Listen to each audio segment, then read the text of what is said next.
One Sunday morning, a lot like this one, Jan and I were in a large church near Dallas, Texas. We were given the opportunity to teach a high school class.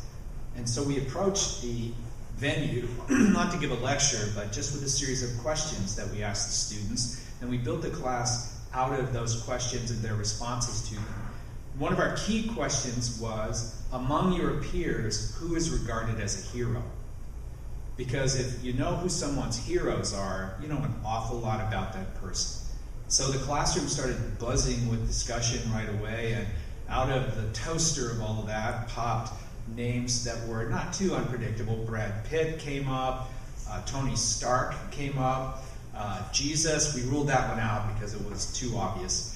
And all these other people were named who were basically from the celebrity industry that constitutes most of our pop culture. I feel some days like fame may be our country's top consumer product. And the long list of people ended up percolating into one name who was the most heroic person in the mind of these students. Who do you think their top hero was? Take a guess. Who did they think of as the most heroic person? It's not a trick question. You can just blurt anything right out loud. I won't chastise you right now. Well, I might, but I'll try not to. Batman. Batman? That's not really too far off, Paul. Thank you for that. The top hero was Jessica Simpson. And I thought to myself, why? Has she cured cancer? No. Has she overcome racism? No. Has she stopped sex trafficking in its tracks? No. We queried them on their reasoning behind this, and what came out of it was the conclusion that Jessica Simpson is our hero because she lives the optimal life. And here's what the optimal life is: no trade-offs. A life in which there is never a hard choice.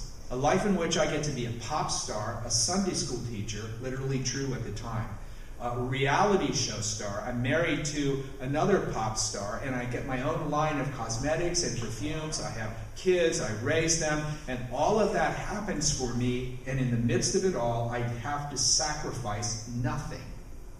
Now, the university professional tech system of which we are all a part here implies that same promise to you every day, in 1,000 ways that are never stated outright. A life with no hard choices is what's guaranteed. A kind of godlike state above the sacrifices that other people have to make. The people who went to those other schools, who live below the level that the system promises that I will live on. And the logic of it is this, that if I, as with Ben Affleck, if I just rise to a certain level, I will reach an altitude where sacrifice and trade-off no longer occurs.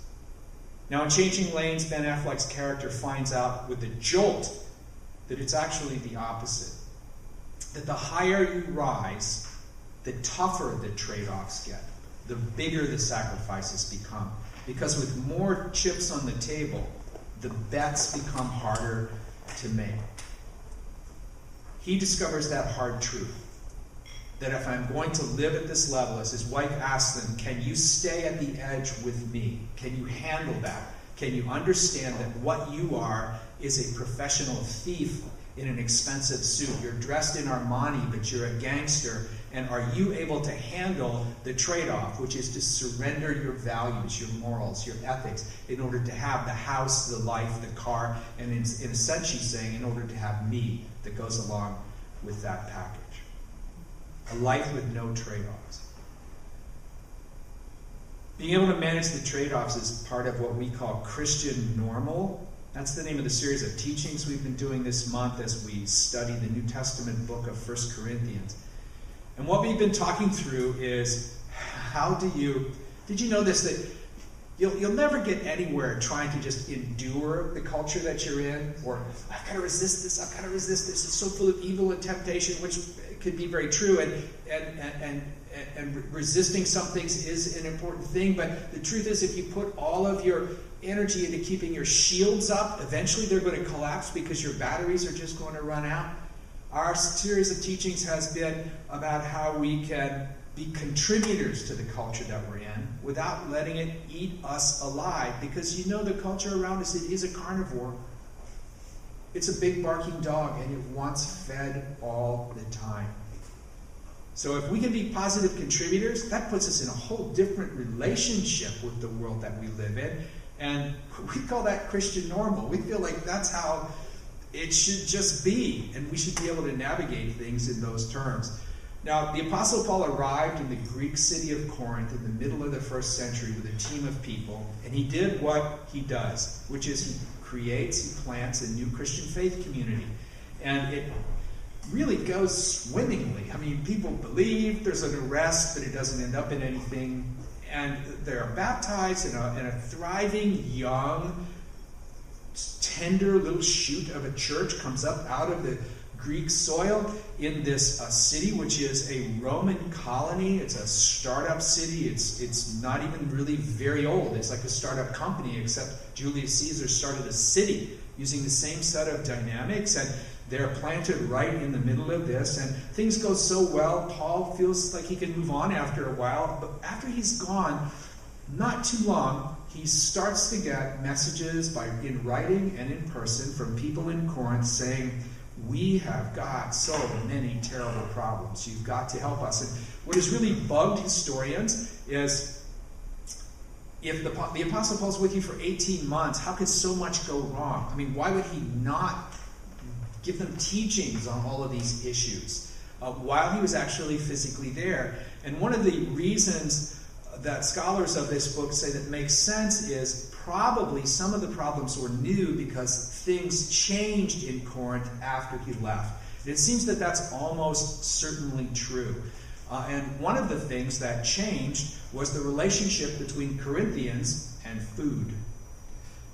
It's a shock. I added it up the other day. This massive part of this letter, 1 Corinthians, which may be one of as many as 4 letters he actually wrote them, a huge part of it is devoted to the idea of food. Would you agree with me that food is pretty important in the culture of a group of people? I mean, it's wow.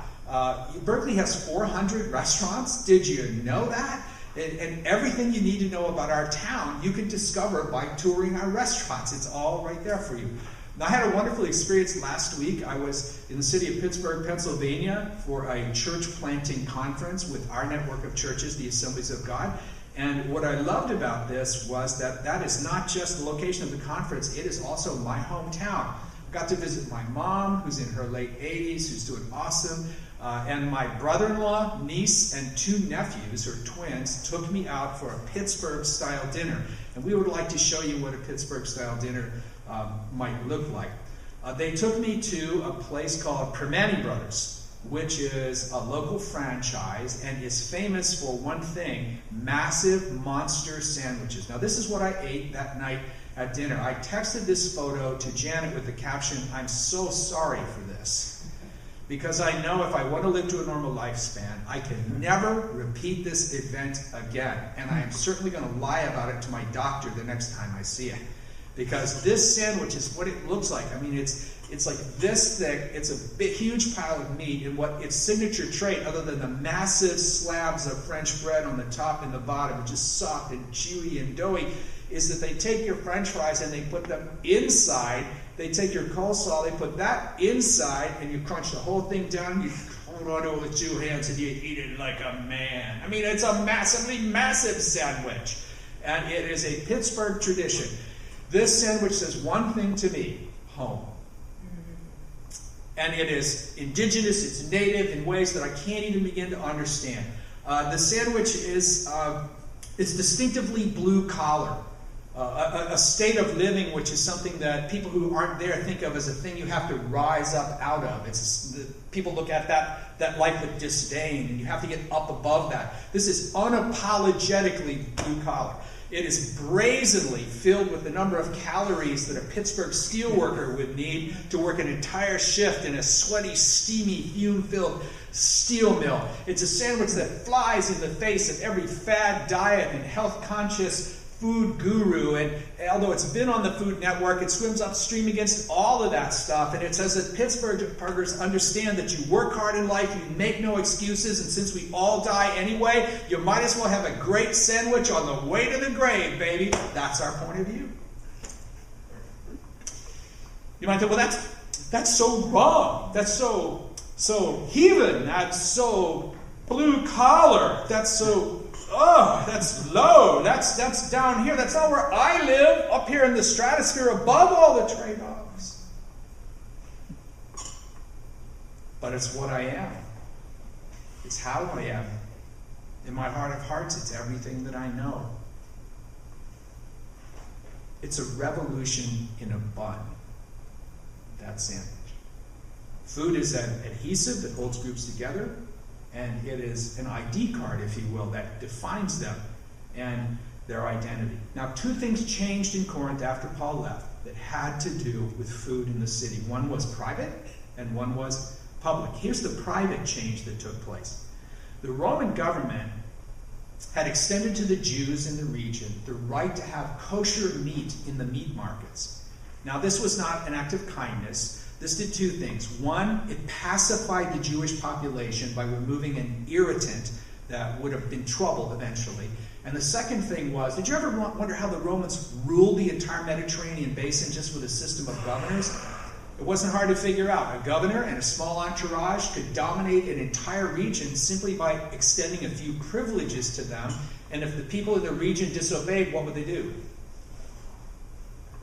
You retract the privileges, and everyone knows how that game is played. And so they had order most places. The Jews were happy, the Christians were happy, everybody was happy. And then the city of Rome expelled the Jews, recorded in Acts 18, verse 2. And Corinth probably followed suit, looking for a way to crack down on the Jewish population to prove their loyalty to the empire, which was the center of everything in these colonial cities. You had to prove you were loyal to the emperor and the empire. And the only thing they really had control over was the diet issue, because all of the other privileges that the Jews enjoyed were written into Roman law. And so they got rid of kosher meat from the meat markets. Now, all of the meat, all of the protein in town is sold in basically just one place in these official markets, and almost all of it is offered to idols before it is sold. Now, this is a radical change for these new Christians. They are thrown for a loop by this. Because before the Romans make this decision, what the Christians are doing is piggybacking on top of Jewish culture. They don't want to do anything that has been offered to an idol. And so what they are endeavoring to do when they go to the meat market is they're buying kosher meat. And this gets them around the problem of, can I eat something that has been offered to a pagan idol? So when the kosher meat is taken out of the way, the Christians are in a jam, and that brings them to Paul with, look, what should we do? In chapter 8 of 1 Corinthians, in two places, they ask him about things that have been offered to idols. Can we eat these things sacrificed to idols? In verses 1 and 4. And so Paul instructs them in this way. He says, if you go into the meat market, just buy the stuff and eat it if you feel comfortable. Why? Because it's just you. Don't ask, don't tell. You don't have to inquire, and has this been offered to an idol? You just go into the meat market, you buy what's there, and you go home and eat it. And his reasoning is, the idols that these products have been offered to aren't anything but carved wood and stone anyway, so what's the big deal? Isn't that's a kind of a, that's so practical. You would expect the opposite, wouldn't you? No, you must not have anything to do with this. You will be contaminated. And what he's essentially saying is physical things can't make for spiritual contamination. Jesus put it this way. He said it's what comes out of your mouth that defiles you, not what goes in. And so he tells them on a private level, where there are no consequences for somebody else, just go to the market and shop as you normally would. Don't make any special effort to buy. Don't make any special effort not to buy. And that's going to be acceptable. But if you're invited to a private dinner, he writes to them, and you do not have to ask where the meat comes from. Now you're in a public setting. But if they tell you it's offered to idols, better to hold off. And his reasoning is simply, you don't know who's watching you. Someone who has a conscience that could be really wounded by that might see you eat that piece of meat and think, man. And two things could happen. One is they could become so discouraged because they saw you involved in that behavior that it could really wilt them spiritually. And the other is they could be tempted to engage in it themselves, which, although it's not a sin per se, becomes an offense to them because they think what they're doing is wrong and they're yielding to temptation that would not have been in their life if, I'll put it in personal terms, if I had not done that. And so his argument is this: for the sake of the conscience of the person who might be wounded by your behavior, the person who has no issues with eating that meat voluntarily refrains from eating it. There's no harm to the person, there's no benefit to the person. All of the benefit is to the one who is the potential objector. I don't drink, not at all. And there are several reasons for that. It's not because I have, hardcore kind of dogmatic feelings about it. It's not that whatsoever. I don't have strong feelings about it one way or the other. The network of churches we're involved in is pretty conservative on that issue, and they ask the pastors in the network to abstain, and so I voluntarily do as a matter of keeping faith with the brothers and sisters in the network, just as a matter of integrity. The second reason I don't is it removes a potential source of temptation from my life. Alcohol is not really something I ever think about. I mean, I've not really been involved in it a lot. It's not really a concern of mine, but just not having it there makes sure that it never does become a concern. I've been in a lot of business situations where I've seen social drinking go wrong in some serious ways, and so I don't ever want that to be me. The scriptures are really strict on intoxication, really strict, and so it just seems to make sense for me in order to make sure I don't get to that, to kind of stay away from the other end of it. But the real heart and soul of why I don't drink is that people who have struggles with alcoholism have come to us and made it clear that being around alcohol makes their life harder. And so that's why any of our group or community activities as a church are all what we call chemical free. Because people from the substance abuse community have asked us for venues that are an oasis from the pressure to imbibe. And the problem is you never know who that is. And so we feel, let's make a trade-off. Let's make a hard choice. Let's err on the side of the person who might be harmed, because there's no benefit or harm to me necessarily individually, but I want to make sure that the example I set and the group culture that we create always errs on the side of the person who has the greatest need or the largest possible issue. And so as a result, I simply abstain when I'm in Berkeley, when I'm not in Berkeley, if I'm in Europe, which I am, at times over my life I've been there. And as I read these passages, I thought, man, that really makes sense to me, that there are just places where I have to make a choice for you. Even though it would be more fun or more interesting or go better with food than my usual, which is Diet Coke. And I know people that Jesus has died for. Some people are believers, some people are not. But if I were to involve in certain behaviors, and I hope you see I'm just using this as an example. If I were to involve myself in behaviors that would change their opinion of what I represent, or lure them into participating in something which could be safe for me, which it probably would be, but not safe for them, then the hard trade-off is I err on the side of your interests. And that's why your pastor doesn't drink alcohol. So what Paul is saying is, look, the issue here is not drinking. The issue here is trade-offs.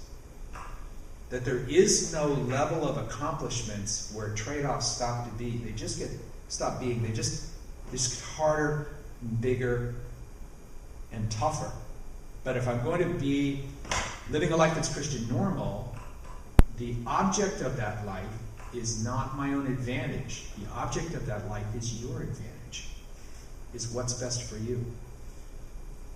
Does that sound just a little bit countercultural around here? Where every day the system, the university technological professional system that we all live is throwing gasoline on the fire of ambition every single day, and showing you pictures of the Google bus. You could ride on this, and you could start your company. And you know what? You should do all of that. You totally should do all of that, as long as you understand, and I understand too, that there are going to be trade-offs, and what my faith ultimately turns out to be is how I live those trade-offs, because there are going to be hard choices, and they only get harder as you grow and develop as a professional, as a husband, as a parent, as a volunteer worker, as an NGO leader, as a nonprofit executive. You know who my heroes really are? It's not Tony Stark. My heroes are people who acquire significant influence in the world but hold on to their soul. Who don't give their soul away in the pursuit of the kind of influence that is possible in our environment. Influence which per se is a good thing. It's a desirable thing. Without it, the world couldn't function, and it's the kind of influence that's resident here in the East Bay. People say, why did you come to the East Bay? And I'll tell you why. Because the social and intellectual capital that is available here is exactly what the world needs to solve its problems.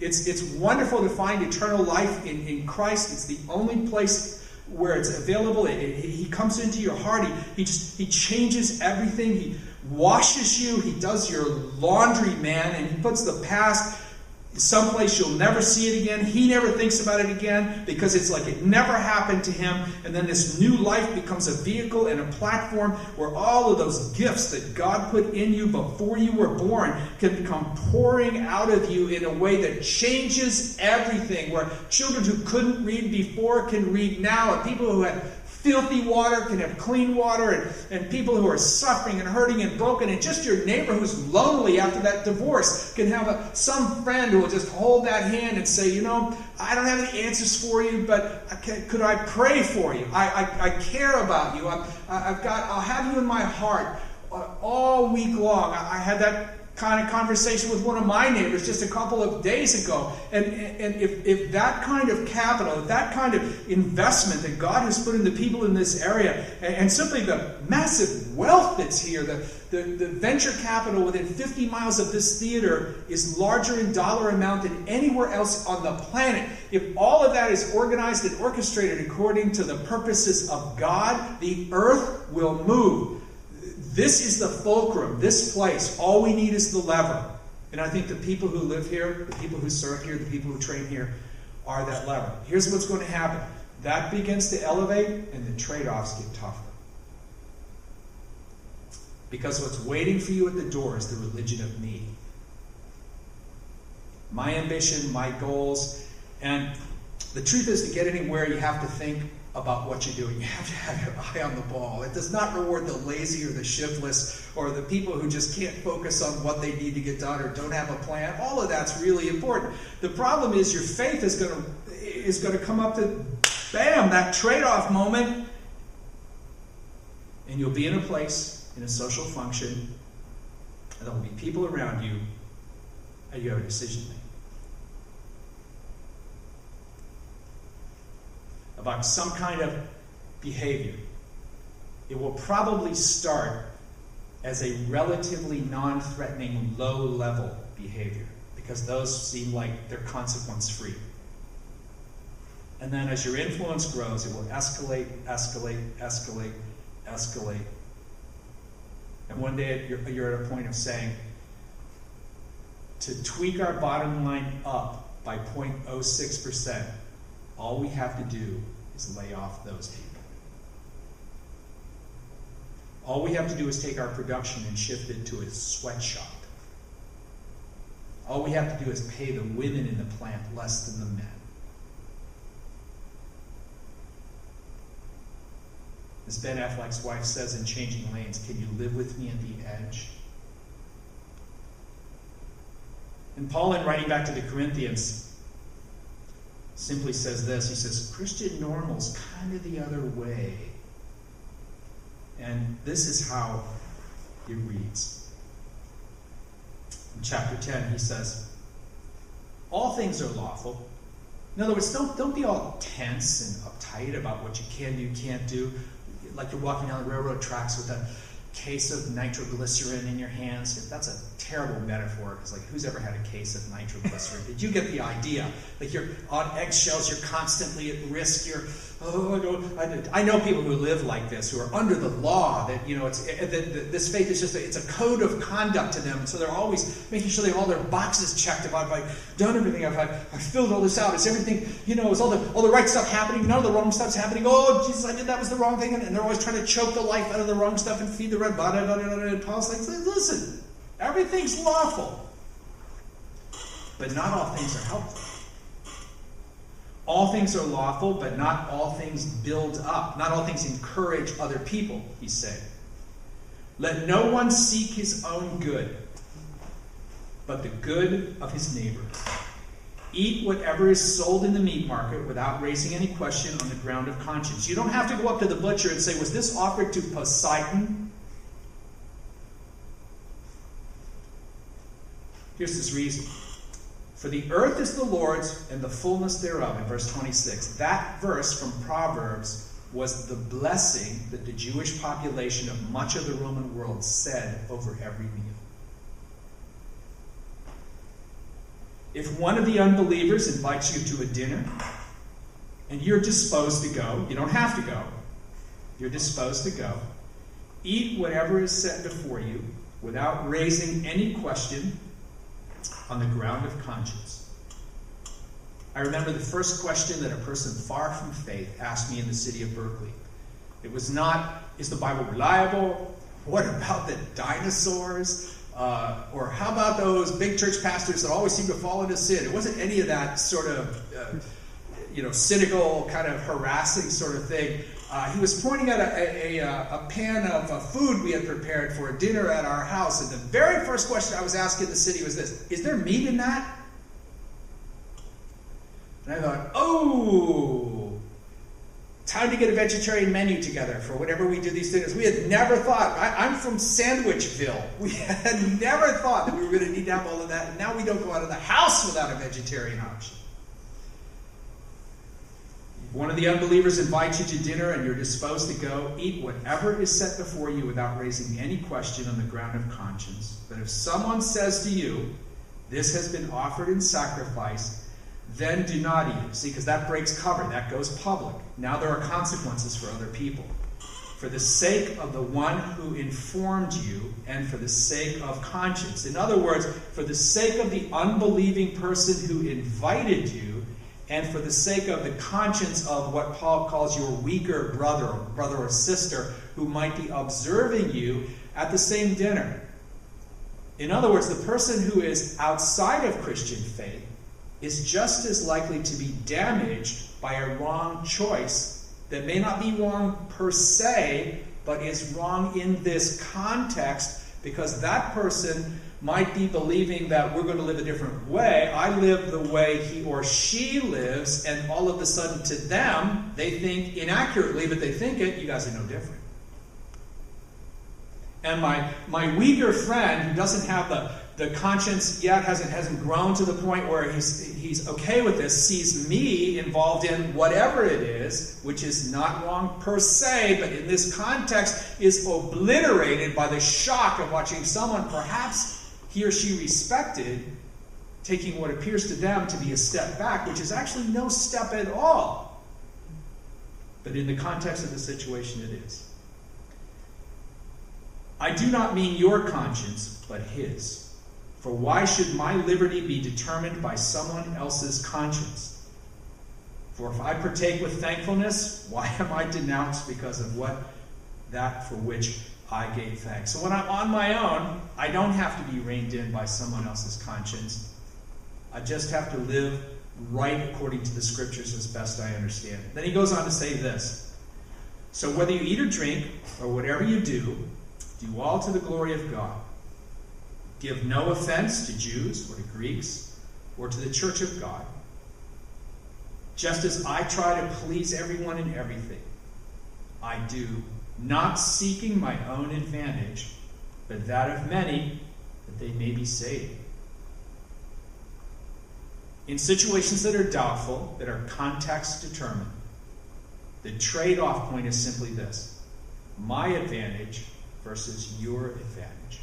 And whenever those two things come into conflict, even if it's only in the context of the moment, Paul's teachings to the Corinthians, his definition of Christian normal is, I put the seeking of my own advantage aside in favor of you profiting. Now, why is this crucially important? Because many of the dinners that he's talking about here, either in idols' temples or in private homes, were the venue where the social elite of the city got together. We would call that networking today. And to be part of that did two things. One, it demonstrated your loyalty to the empire by participating in the feasts in idols' temples. And two, it plugged you into the wealthy and powerful, the movers and shakers. And so when he is saying there's a trade-off here, it's more than just a trade-off about what I eat.